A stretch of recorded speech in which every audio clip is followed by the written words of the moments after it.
네, 반갑습니다. 구독자 여러분 안녕하세요. 무지건강 박쌤입니다. 또 한 주는 뭐 건강하게 잘 보내셨는가요?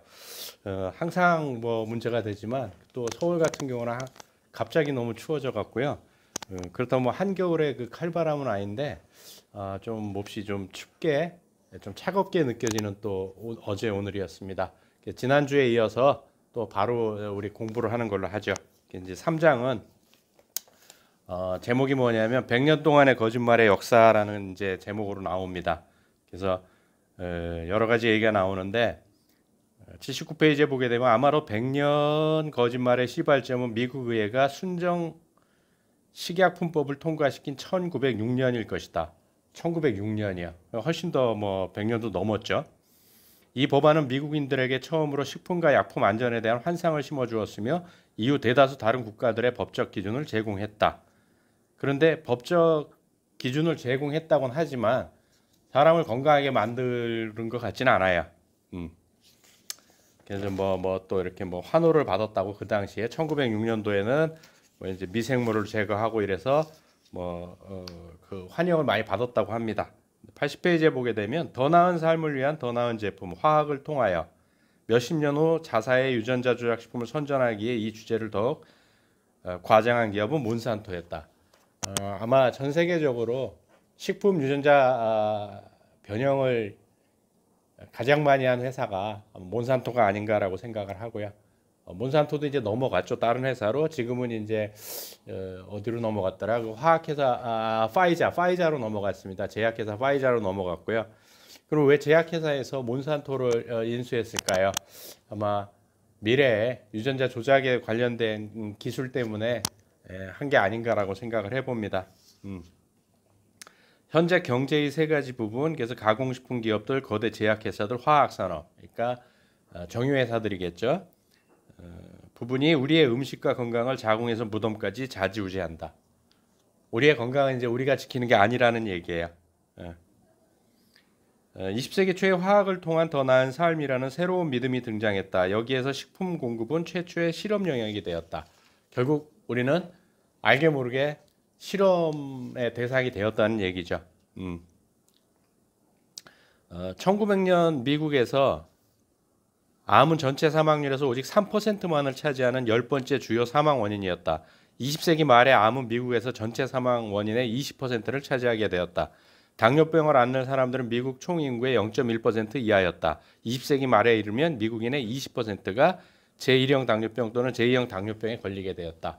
이게 뭐 단순히 이거 한 가지 일은 아니겠지만 이런 식품에 관련된 일들 때문에 그렇게 된 게 아닌가라는 이제 얘기와 의심들을 지금 이 저자가 이제 펼치고 있는 겁니다.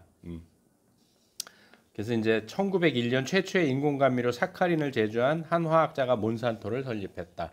이래서 이제 그 사카린 지금은 또 건강에 안 좋다고 하다가 지금 사카린은 또 어때요? 건강에 전혀 지장이 없다 그래서 또 쓰는 경향이 또 있죠. 이게 여러 가지 해가 문제가 이릅니다.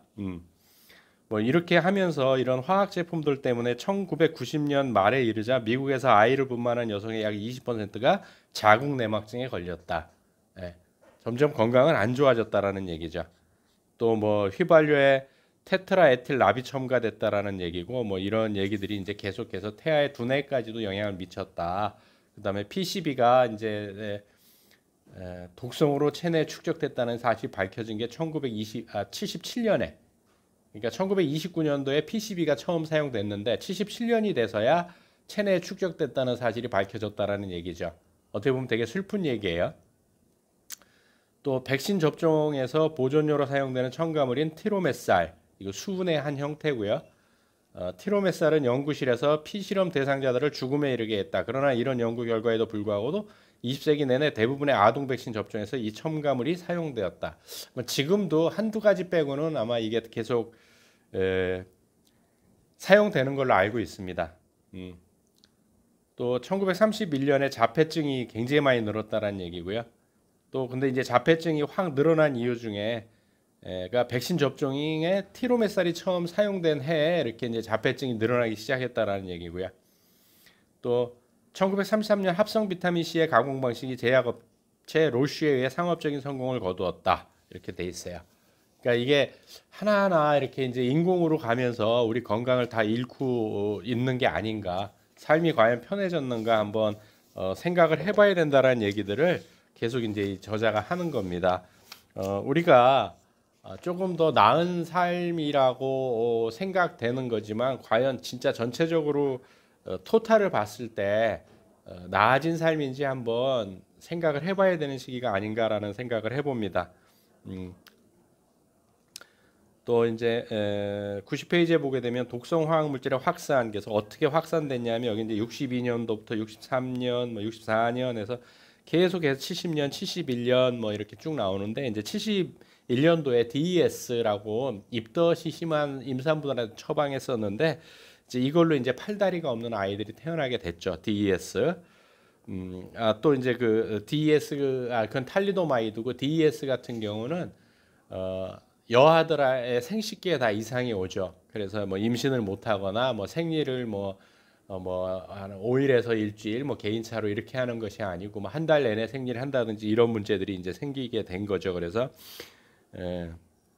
DES가 상당히 이제 문제가 됐고 이 DES 딸들이라는 명칭이 붙을 만큼 아주 심각한 피해가 났죠.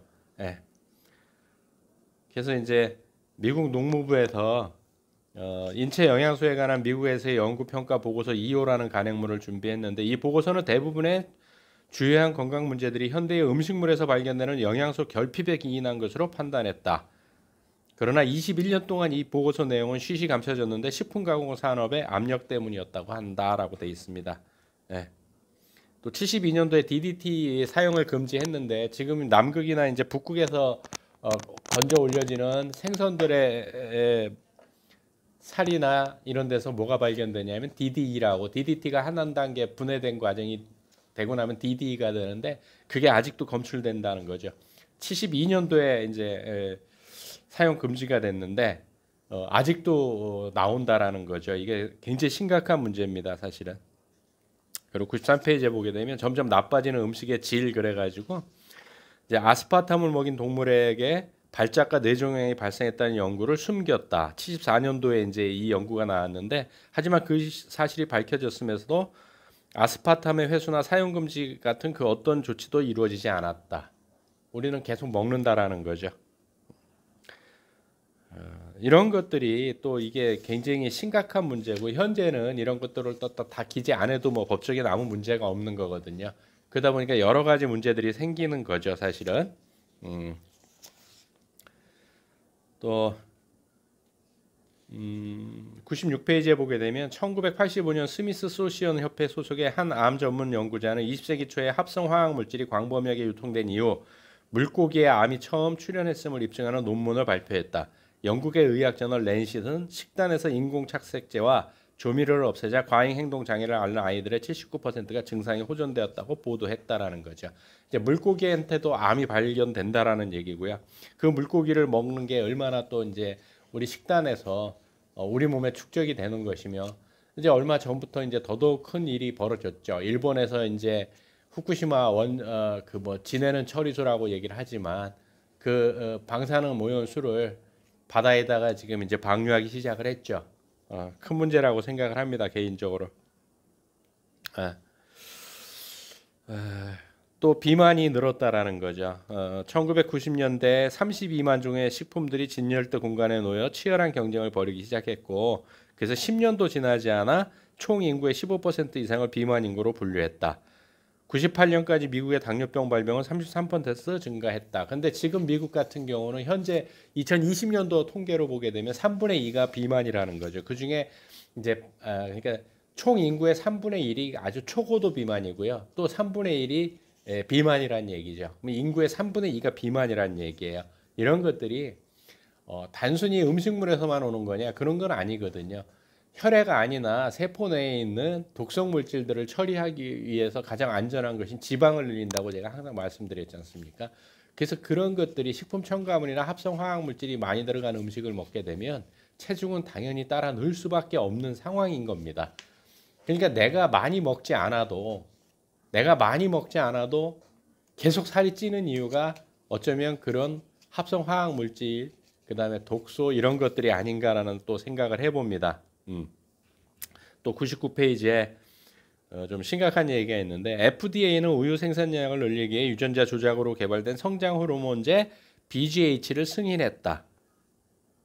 이 호르몬을 투여한 소들에게 유선 감염이 빈번하게 발생했다. 그로 인해 항생제를 더 많이 사용하게 되었다. 그 결과 우유와 쇠고기에 항생제가 잔존하게 되었고 이를 섭취하는 인간에게 고스란히 전해졌다.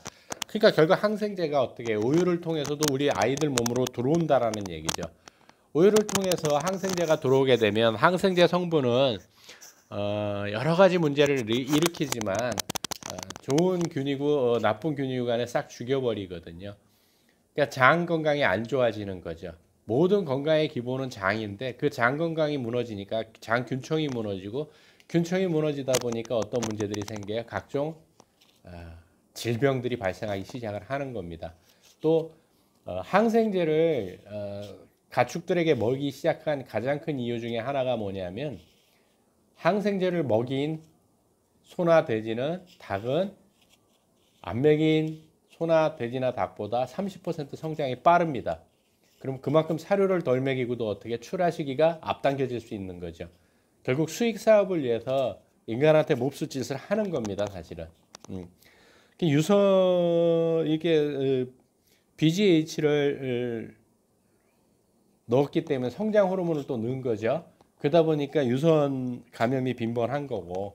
그래서 예전에 뭐 고름우유 파동도 났었고 뭐 이런 얘기들이 다 이게 연결이 돼 있는 겁니다.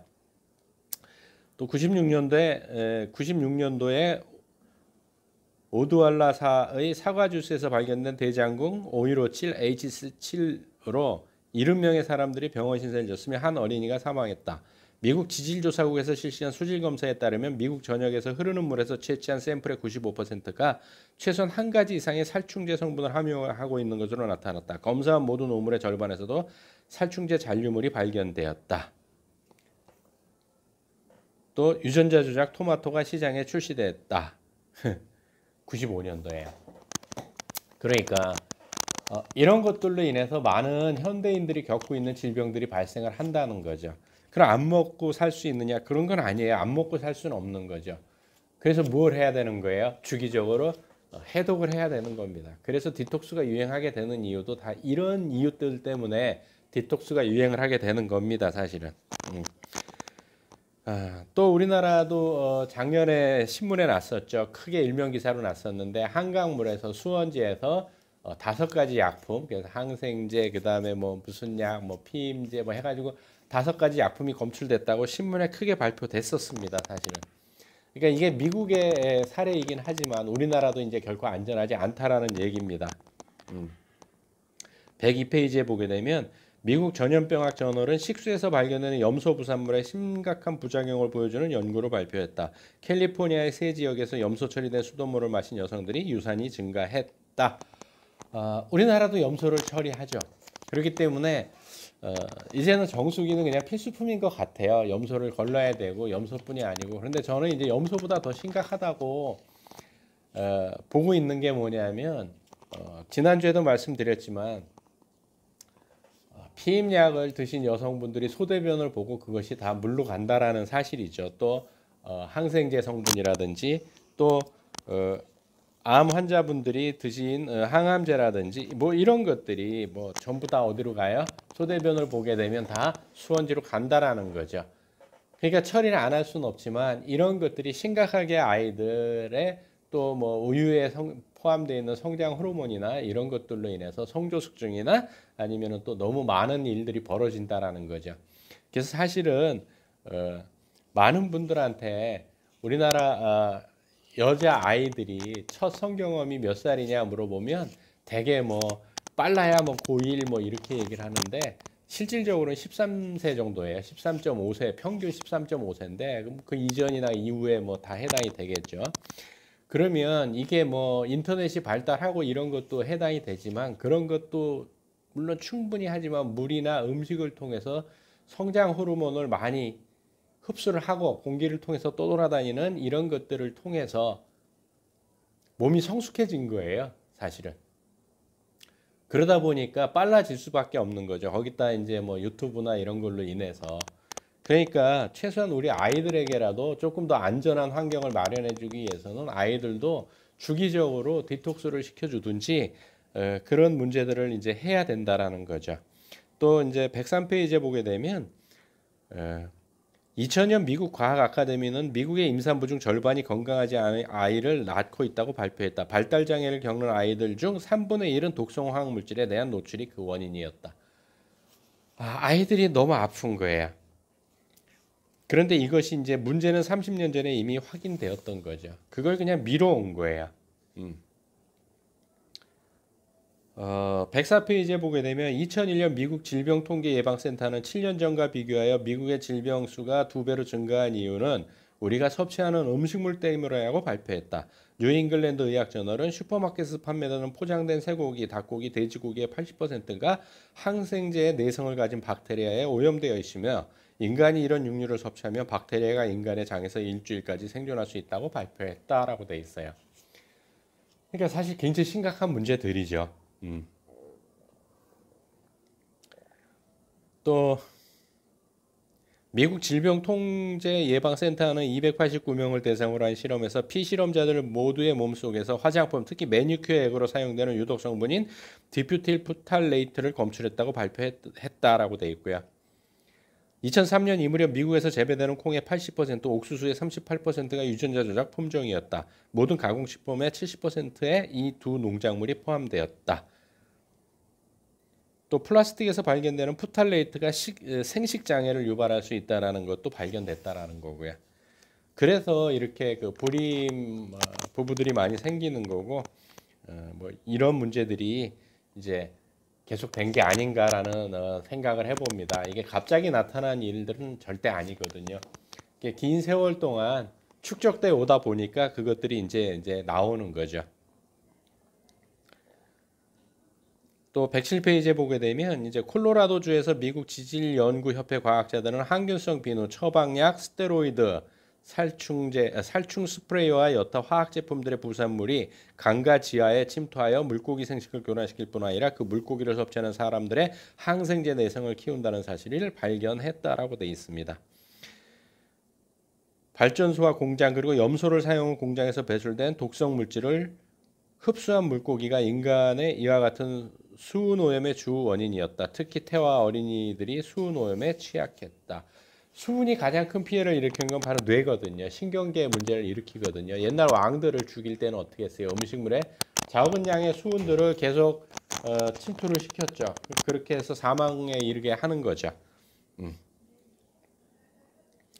또 109페이지에 보게 되면 로스앤젤레스와 오렌지 카운티 연안에서 채취한 몇몇 물고기 중에 3분의 2가 암수 생식기관을 모두 가지고 있다는 사실을 발견했다. 또 시민들이 방출하는 폐수에 들어있는 여성화 유발 화학물질에 오염되어 있었다. 프탈레이트가 그랬다라는 얘기고요. 플라스틱에서 나오는. 그래서 110페이지에 보게 되면 검사를 받은 2,400명의 피실험자들의 몸속에는 100가지 이상의 독성 성분이 발견되었다. 성인보다 아동들의 체내에서 이런 합성 화학물질의 수치가 더 높게 나타났다. 경제계와 정부의 견고한 세력들은 식품과 약품에 존재하는 독성 물질이 얼마나 위험한지 모르도록 대중의 눈을 가리고 있다라고 되어 있고요. 이렇게 해서 3장은 끝나는데 제가 가장 가슴 아픈 거는 그런 것들이에요. 이런 것들이 지금도 끊임없이 반복되고 있다는 거죠. 우리 아이들을 여기서 해방시켜야 됩니다. 그렇다고 해방될 수 있는 방법이 있느냐? 꼭 그런 건 아니죠. 그렇지만 많은 양을 줄일 수 있는 것. 그것은 인스턴트 패스트푸드를 식단에서 많이 제외시키고요. 우리 전통 한식을 많이 먹인다라면 아이들에게 많은 이런 것들을 제거하는 큰 도움이 될 겁니다. 특히 우리 조상님네들은 채소 위주로 먹었기 때문에 우리도 채소 위주로 한식 위주로 식단을 구성한다고 한다면 아이 건강에 그나마 많은 도움이 될 거라고 확신을 하고 또 한식 위주의 식단으로 또 건강한 가족 건강을 유지했으면 하는 바람을 비치면서 다음 주에 또 건강한 모습으로 찾아뵙도록 하겠습니다. 수고하셨습니다.